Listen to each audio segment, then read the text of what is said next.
പ്രമേഹം മൂലം ബുദ്ധിമുട്ടുന്ന ഒരുപാട് ആളുകളുണ്ട്. നമുക്കറിയാം പ്രമേഹത്തിൻ്റെ ലക്ഷണങ്ങൾ നമ്മൾ കോമൺലി കേൾക്കാറുണ്ട്. അപ്പോൾ അതെന്തൊക്കെയാണ്, നമുക്ക് പ്രമേഹം ഉണ്ടോ, അല്ലെങ്കിൽ ഇതുമൂലം ഈ പ്രമേഹം മൂലമാണ് ഈ ഒരു ഇഷ്യൂസ് ഉണ്ടാവുന്നത് എന്നതിനെ പറ്റിയിട്ട് എന്തൊക്കെ ഇഷ്യൂസ് ഉണ്ടാവും എന്നതിനെ പറ്റി നമുക്ക് നോക്കാം.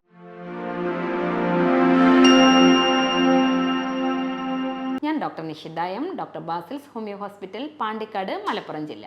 പ്രമേഹത്തിൻ്റെ ലക്ഷണം എന്താണ് എന്നുള്ളത് പലപ്പോഴും ചില ആളുകൾ മെലിഞ്ഞിട്ടൊക്കെ ഇരിക്കുമ്പോൾ നമ്മൾ ചോദിക്കാറുണ്ട്, നിങ്ങൾക്ക് പ്രമേഹം ഉണ്ടോ എന്നുള്ളത്.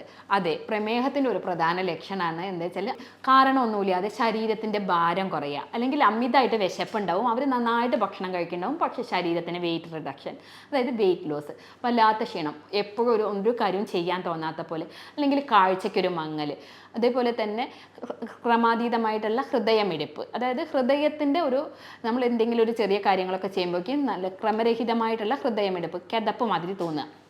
അതേപോലെ തന്നെയാണ് ഇടയ്ക്കിടയ്ക്ക് മൂത്രമൊഴിക്കാൻ തോന്നുക. നന്നായിട്ട് ദാഹം ഉണ്ടാവും, നന്നായിട്ട് വെള്ളം കുടിക്കുന്നുണ്ടാവും, പക്ഷേ ഇടയ്ക്കിടയ്ക്ക് മൂത്രമൊഴിക്കാൻ തോന്നുക.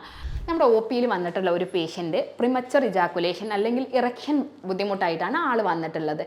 ആളോടത്ത് നമ്മൾ ചോദിച്ചു, നിങ്ങൾക്ക് പ്രഷർ ഉണ്ടോ, ഷുഗർ ഉണ്ടോ എന്ന്. അപ്പോൾ എന്നോട് പറഞ്ഞു, ഷുഗറിന് ഞാൻ മരുന്ന് കഴിക്കേണ്ട ഡോക്ടറെ, എനിക്കത് നോർമലാണ് എന്ന്.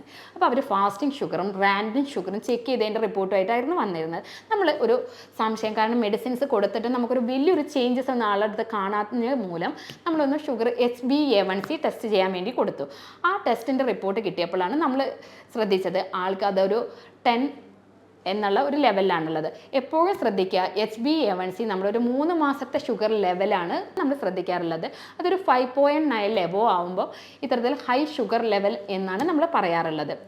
അപ്പോൾ ഈ ഒരു പേഷ്യൻറ്റിൽ തന്നെ ഇത്തരത്തിലൊരു ഇഷ്യൂ ഉണ്ടാകുമ്പോൾ നമ്മൾ പറഞ്ഞു, അത് നിങ്ങൾ ഷുഗർ കൺട്രോൾ ചെയ്യാൻ വേണ്ടി നിങ്ങൾ ശ്രദ്ധിക്കണമെന്ന്. അപ്പോൾ ആ പേഷ്യൻ്റ് അതൊരു ഇറിറ്റേഷൻ മാതിരി, കാരണം ഞാൻ അതിനല്ല മരുന്ന്, അതിന് ഞാൻ മറ്റൊരു മെഡിസിൻ കഴിക്കുന്നുണ്ട്, അതിന് എനിക്ക് മരുന്ന് ആവശ്യമില്ല എന്നുള്ള രീതിയിലാണ് അവർ പറഞ്ഞത്. അപ്പോൾ നമ്മൾ ശ്രദ്ധിക്കേണ്ടതെന്ന് വെച്ചാൽ ഇതൊക്കെ റിലേറ്റഡ് ആയിട്ടുള്ള കാര്യങ്ങളാണ് എന്ന് നിങ്ങൾ മനസ്സിലാക്കുക. അപ്പോൾ അത് കൺട്രോളിൽ വരുമ്പോൾ നമുക്ക് സ്വാഭാവികമായിട്ടും ഇതിനുള്ള ഒരു മെഡിസിൻസും കൂടെ കഴിക്കുമ്പോൾ നിങ്ങളുടെ ഈ ഒരു ഇഷ്യൂസും ക്ലിയർ ചെയ്യാൻ സാധിക്കുന്നതാണ്. ഇനി നമുക്ക് ഷുഗറിന് എന്തൊക്കെ ലക്ഷണങ്ങളാണ് ഉണ്ടാവുക, അതെന്തൊക്കെയാണ്, അല്ലെങ്കിൽ ഈ ഷുഗർ മൂലം എങ്ങനെയൊക്കെയാണ് ഈ പ്രിമച്ചർ ഇജാക്കുലേഷൻ അല്ലെങ്കിൽ ഈ പുരുഷന്മാരിൽ കാണുന്ന ഈ ഇറക്ടൈൽ ഫങ്ഷൻസ് എന്തൊക്കെ ബുദ്ധിമുട്ടുകളാണ് കാണിക്കുന്നതെന്ന് നോക്കാം. പൊതുവെ പ്രമേഹം എന്താ വെച്ചാൽ 2 തരത്തിലാണ് നമ്മൾ പറയാറുള്ളത്. ടൈപ്പ് 1 ഡയബറ്റീസും അതുപോലെ തന്നെ ടൈപ്പ് 2 ഡയബറ്റീസും. ടൈപ്പ് 1 പ്രമേഹത്തിനകത്ത് പാൻക്രിയാസ് ഇൻസുലിൻ ഉൽപ്പാദിപ്പിക്കാത്ത ഒരവസ്ഥയാണ് ഉണ്ടാവാറുള്ളത്. പക്ഷേ ടൈപ്പ് 2-ൽ നമ്മൾ കഴിക്കുന്ന ഗ്ലൂക്കോസിനെ ഊർജ്ജമാക്കി മാറ്റുന്നതിന് വേണ്ടിയിട്ട് നമ്മുടെ പാൻക്രിയാസ് ഗ്രന്ഥി ഇൻസുലിൻ ഉൽപ്പാദിപ്പിച്ചിട്ട് അതിനെ മാറ്റുന്ന ഒരു അവസ്ഥയിൽ ഈ ഇൻസുലിൻ മതിയായ അളവിൽ ഉൽപ്പാദിക്കാതിരിക്കുമ്പോഴാണ് ടൈപ്പ് 2 ഡയബറ്റീസ് ഉണ്ടാവാറുള്ളത്. ടൈപ്പ് 2 ഡയബറ്റീസിൻ്റെ പ്രധാന കാരണം നമ്മുടെ ജീവിതശൈലിയിലുള്ള മാറ്റവും അതുപോലെ തന്നെ നമ്മുടെ ജനറ്റിക് ആയിട്ടുള്ള ഇഷ്യൂസ് മൂലം ഉണ്ടാവാറുണ്ട്. അപ്പോൾ അതേപോലെ മറ്റൊന്നാണ് പൊണ്ണത്തടി. നമ്മുടെ വ്യായാമം ഇല്ലാത്തത് പോലും ഈ ടൈപ്പ് 2 ഡയബറ്റീസിന് കാരണമാവാറുണ്ട്. ഇനി നമുക്ക് ഈ പ്രമേഹം മൂലം ഏതൊക്കെ അവയവങ്ങൾക്ക് എന്തൊക്കെ ബുദ്ധിമുട്ടുണ്ടാവും എന്നുള്ളത് നോക്കാം. നമ്മുടെ ബ്രെയിനാണെങ്കിൽ നമുക്കൊരു കൺഫ്യൂഷൻ സ്റ്റേറ്റ്, അതുപോലെ ഒരു കോമ സ്റ്റേറ്റ് എന്നിവയൊക്കെ ഉണ്ടാവുക. നമ്മുടെ കണ്ണിലേക്കാണ് നമ്മൾ നോക്കുന്നത് വെച്ചാൽ കണ്ണിനകത്ത് നമ്മുടെ ഞരമ്പുകൾക്ക് ബുദ്ധിമുട്ടുണ്ടാക്കിയിട്ട് ഡയബറ്റിക് റെറ്റിനോപ്പതി എന്നുള്ളൊരു കണ്ടീഷൻ ഉണ്ടാവാം, കാഴ്ചയ്ക്ക് മങ്ങലുണ്ടാവാം, തുടങ്ങിയവ ഉണ്ടാവാം. ഇനി നമ്മൾ അതിൽ നിന്നൊക്കെ വരികയാണെങ്കിൽ നമ്മുടെ കിഡ്നീനെ പറ്റി നോക്കുകയാണെങ്കിൽ യൂറിൻ കൂടുതലായിട്ട് യൂറിൻ ഔട്ട്പുട്ട്, അതായത് കൂടുതൽ സമയം മൂത്രം ഒഴിക്കാൻ തോന്നുക. അതേപോലെ കിഡ്നിയിലെ ഗ്ലോമർ, അതായത് കിഡ്നിയുടെ ഫിൽട്ടർ ചെയ്യുന്ന നമ്മുടെ മൂത്രം ഫിൽട്ടർ ചെയ്യുന്ന ഭാഗത്തൊക്കെ ഡാമേജ് വന്നിട്ട് കിഡ്നിക്ക് ഡയബറ്റിക് നെഫ്രോപ്പതി എന്നുള്ള ഒരു കണ്ടീഷൻസ് വരിക എന്നിവയൊക്കെ കാണാം. ഇനി നമ്മളത് ജനനേന്ദ്രിയത്തിൻ്റെ ഭാഗത്തേക്ക് വരികയാണെങ്കിൽ sexual organ, female sexual organ or male sexual ഓർഗൻസിനെ പറ്റി പറയുകയാണെങ്കിൽ ഫീമെയിൽ സെക്ഷൻ ഓർഗനിലാണെങ്കിൽ ആ ഭാഗങ്ങളിൽ വളരെയധികം ചൊറിച്ചിൽ ഫീൽ ചെയ്യുക, ഈസ്റ്റ് മാതിരിയുള്ള ഇൻഫെക്ഷൻസ് ഉണ്ടാവുക തുടങ്ങിയ, അതേപോലെ ഫംഗൽ ഇൻഫെക്ഷൻസ് കൂടുതലായി കാണുക എന്നിവയൊക്കെ കാണാം. അതേപോലെ സെക്ഷൽ ലൈഫിനെ പറയുകയാണെങ്കിൽ അവർക്കൊരു സെക്ഷൽ ഇൻട്രസ്റ്റ് ഇല്ലാത്ത ഒരവസ്ഥ അത് കാണാറുണ്ട്. പുരുഷന്മാരിലാണെങ്കിൽ ഇത്തരത്തിലുണ്ടാകുമ്പോൾ ഇറക്ടൈൽ ഡിസ്ഫങ്ഷനാണ് കോമൺലി കാണാറുള്ളത്. അതായത് ഒരു ബലക്ഷയം, അവർക്ക് ബന്ധപ്പെടാനുള്ള ഒരു ബുദ്ധിമുട്ട്, ലിംഗം വേണ്ടത്ര ഉദ്ധരിച്ച് നിൽക്കണില്ല എന്നുള്ളൊരു കണ്ടീഷൻ എന്നിവയൊക്കെ കാണാറുണ്ട്. അതേപോലെ പ്രിമച്ചുറായിട്ട് ഇജാക്കുലേഷൻ, പെട്ടെന്ന് തന്നെ സ്ഖലനം നടക്കുന്ന ഒരവസ്ഥ, ഇതൊക്കെ ഷുഗർ മൂലം ഉണ്ടാവാറുണ്ട്. അപ്പോൾ അത് നമ്മൾ പ്രത്യേകം ശ്രദ്ധിക്കേണ്ടതാണ്.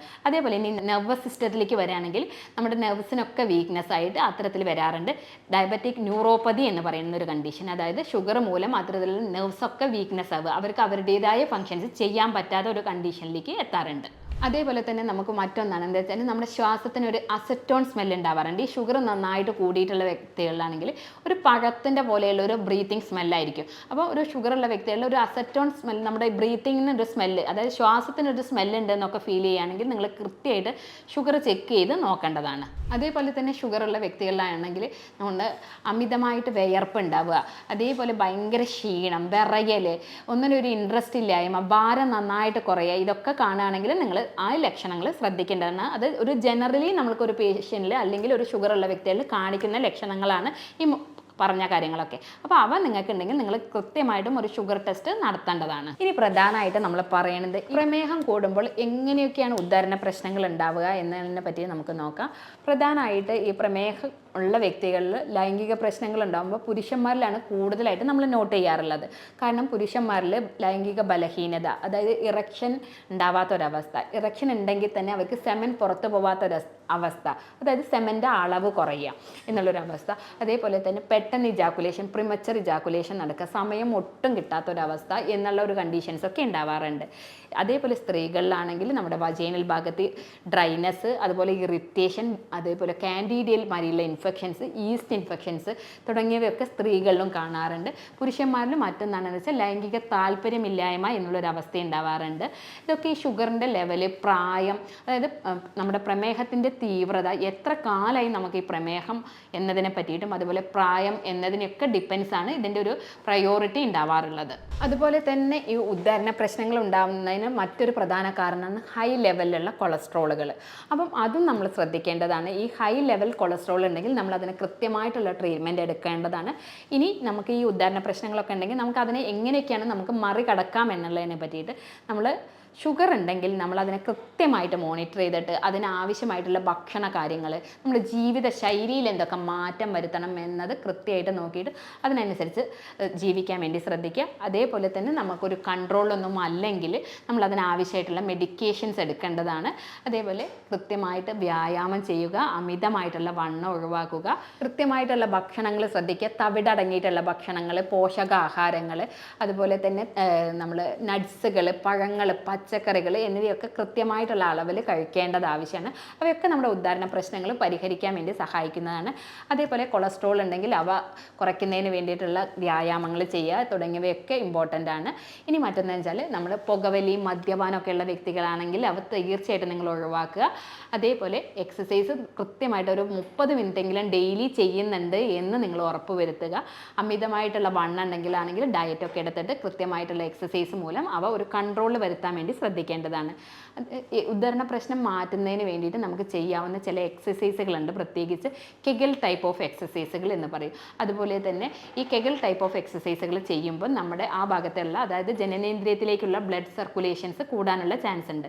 ഈ ഷുഗർ കൂടുമ്പോൾ നമ്മുടെ രക്തക്കൊഴലുകളുടെയൊക്കെ പ്രവർത്തനം വളരെ മന്ദീഭവിക്കാനുള്ള അവസ്ഥയിലാണ് ഉണ്ടാവാറുള്ളത്. അതുമൂലം തന്നെ നമ്മുടെ രക്തം, അതായത് ഉദ്ധാരണം നടക്കണമെങ്കിൽ നമുക്കറിയാം നമ്മുടെ ആ ലിംഗത്തിനകത്തേക്ക് നല്ല ഫോഴ്സ്ഫുള്ളി ബ്ലഡ് സർക്കുലേഷൻസ് ഉണ്ടാവണം എന്ന്. അപ്പോൾ ഷുഗർ ആയിട്ട് അവയൊക്കെ ഡാമേജ് ആകുമ്പം ഇത്തരത്തിലുള്ള ഉദാഹരണ പ്രശ്നങ്ങൾ കൂടുതലായിട്ടുണ്ടാവാം. അതിനാൽ തന്നെ നിങ്ങൾ കൃത്യമായിട്ട് എക്സസൈസുകളും അതുപോലെ ഡോക്ടറുടെ നിർദ്ദേശപ്രകാരം അതിനാവശ്യമുള്ള മെഡിക്കേഷൻസും കഴിക്കേണ്ടതാണ്. അതേപോലെ ജീവിതശൈലി നിയന്ത്രിക്കുക എന്നുള്ളതാണ് ഏറ്റവും ടൈപ്പ് 2 ഡയബറ്റീസ് ആകുമ്പോൾ നമുക്ക് നമ്മൾ തന്നെ വിചാരിച്ചു കഴിഞ്ഞാൽ നമ്മൾ തന്നെ കൺട്രോൾ ചെയ്യാൻ പറ്റുന്നൊരു കണ്ടീഷനാണ്. കൃത്യമായിട്ടുള്ള എക്സസൈസുകളും അതേപോലെ സമീകൃത ആഹാരവും കഴിച്ചതുകൊണ്ട് തന്നെ നമുക്ക് മരുന്നില്ലാതെ തന്നെ നമുക്ക് ഈ അസുഖത്തിന് ഒരു പരിധി വരെ മാറ്റാവുന്നതാണ്. ഇനി റെക്ടൈൽ ഡിസ്ഫങ്ഷൻ ഉണ്ട് എന്ന് കരുതിയിട്ട് നമ്മളതിൽ വളരെ വിഷമിക്കേണ്ട ആവശ്യമൊന്നുമില്ല. നമ്മുടെ ശരീരം, ബോഡി ഭാരം കൺട്രോൾ ചെയ്യുക, കൃത്യമായിട്ടുള്ള എക്സസൈസ് ശീലമാക്കുക, ഒരു ഡോക്ടറുടെ നിർദ്ദേശപ്രകാരം ആവശ്യമുള്ള കാര്യങ്ങൾ എന്തൊക്കെയെന്ന് മനസ്സിലാക്കിയിട്ട് നമ്മൾ അതിനനുസരിച്ച് ജീവിച്ചാൽ തന്നെ നമ്മുടെ ഈ ഒരു ബുദ്ധിമുട്ട് മാറ്റാവുന്നതാണ്.